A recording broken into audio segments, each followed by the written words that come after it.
এ সমস্যা আজকের নয়, কিন্তু এতদিন মমতা ব্যানার্জি চুপ করে থাকলেন।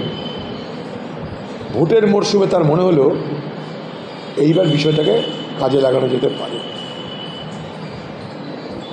উনি তো বলেছিলেন এর আগে, পরিযায়ী শ্রমিক তোমরা বাংলায় ফিরে এসো, তোমাদের প্রত্যেককে 2 লক্ষ টাকা করে আমি ক্ষতিপূরণ দেব, এই বাংলায় তোমাদের জন্য আমি আলাদা অ্যাপ চালু করে, পোর্টাল চালু করে কর্মের ব্যবস্থা করব, পরিযায়ী শ্রমিক সব বাংলায় ফিরে এসো।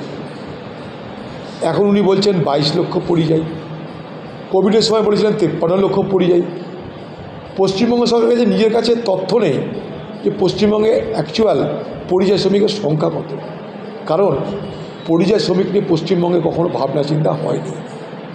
ভোটের মরশুমে তাদেরকে হঠাৎ দর বেড়ে গেছে পরিযায়ী শ্রমিকদের। পরিযায়ী শ্রমিকদের নিজেদের বাঁচার জন্যে পরিযায়ী শ্রমিকদের পরিবারেরা তারা বিচার ব্যবস্থার দ্বারস্থ হচ্ছে কেন, সেখানে সরকার পারল না কেন?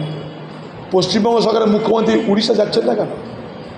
পশ্চিমবঙ্গ সরকারের মুখ্যমন্ত্রী মহারাষ্ট্র যাচ্ছেন না কেন? সেখানে কি মুখ্যমন্ত্রী দেখা করে বলুন, সেখানকার বাঙালি যারা যেখানে যেখানে বসবাস করে সেখানে যান, কে মানা করেছে আপনাকে যেতে?